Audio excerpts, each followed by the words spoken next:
My name is Rev.Dr.Joseph Baisie. I am the regional superintendent of Assemblies of God Greater Accra. I double also as the vice chairman or the vice chairperson of the Ghana Pentecostal Council of Churches. I'm also the lead pastor for the Fountain of Glory Assemblies of God on the Sprinters Road, close to the Leicester Hospital. I have served as a youth regional director for 4 years, and I've been a youth pastor for many years, as long as I was in the North Canadian Assemblies of God as an associate pastor.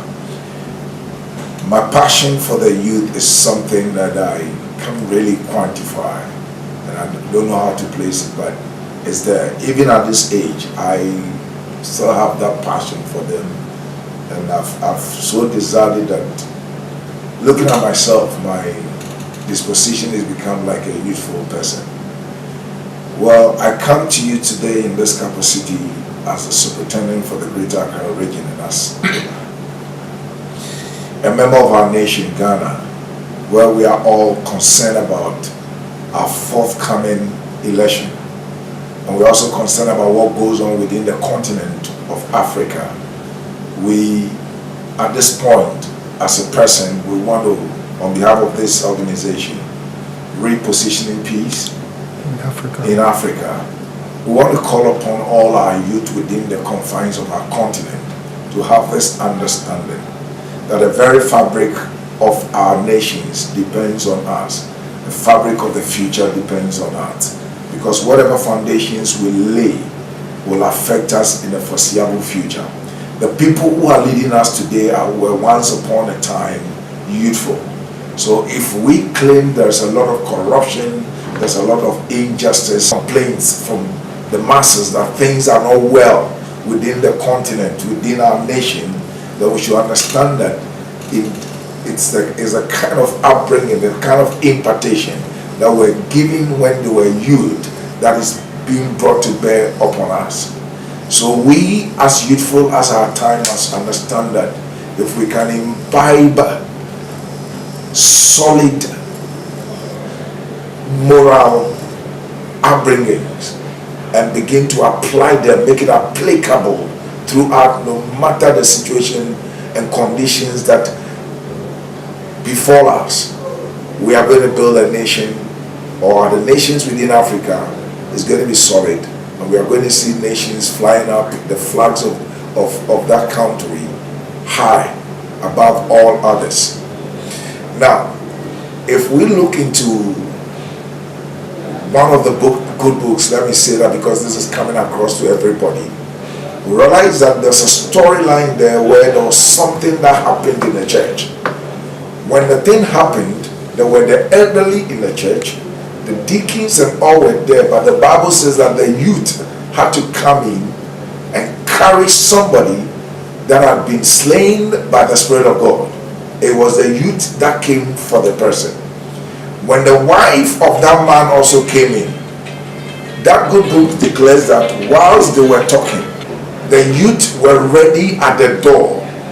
Remember, nobody told them what to do. They knew what to do.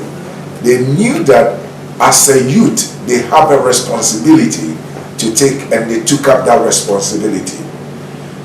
It is my heart cry and desire that the youth within the confines of our continents will know and understand that we have a responsibility. We have a responsibility now to lay a foundation where others who are coming will follow the foundation. What do you desire to see our nations? How do you desire that these nations to be in the future? That is what we must begin to imbibe now, not for the future. Don't wait till you are in the position you can. Now you can do it. Be a youth who carries a disposition that is full of the principles that will bring to bear upon our land the goodwill that has been ordained. Listen, beloved youth, like it or leave it, it is God who ordained Ghana where it is. It is God who ordained Togo where it is. It is God who ordained Zimbabwe where it is. because the good book says that he had determined the boundaries of our habitation. So if that is anything to go by, it means that before you came into Ghana, it's been determined. The third thing I want to talk to you about is the fact that when we talk about a nation, it is not the structures, the geographical boundaries or the structures. It is you, the individuals, that come together to form the nation. Before Ghana was called Ghana, there were people in Ghana. Before Zimbabwe was called Zimbabwe, there were individuals in Zimbabwe. It is those individuals that formed the nation. So the nation, and before laws and legislators were made, there were people. Beloved, let us rise up and carry out a solid character to build our nation, so that the future of our nation will be solid. As youth, don't allow yourself to be used to perpetrate the cause of people who have their personal interest. When you are called upon to do any time, especially anything, especially in this era and time of election, think twice about it. Your life is at stake, because the person who is sending you will be resting somewhere whilst you go to do the dirty business for the person. It could destroy your life. And when your life is destroyed, that individual will be there peacefully enjoying with the family. Remember also that as you are being pushed to do that, ask yourself a question. The person pushing me, where are their children? Are they part of what we are being sent to do? If not, then think twice. Remember, Ghana and every African nation existed before the various parties came into being.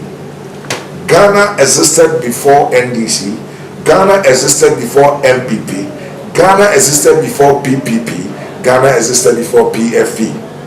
Beloved, they came to meet Ghana. So by and large, if there's anything we should stand for, we should stand for the peace of our nation, Ghana. And whatever it takes for it to happen, let's do it. That is the cause we must fight for. Let us not fight for any individual party. I rest my case here. God bless you. Use your time wisely, because this is very important. Build a future that you will be comfortable with, to the glory of God.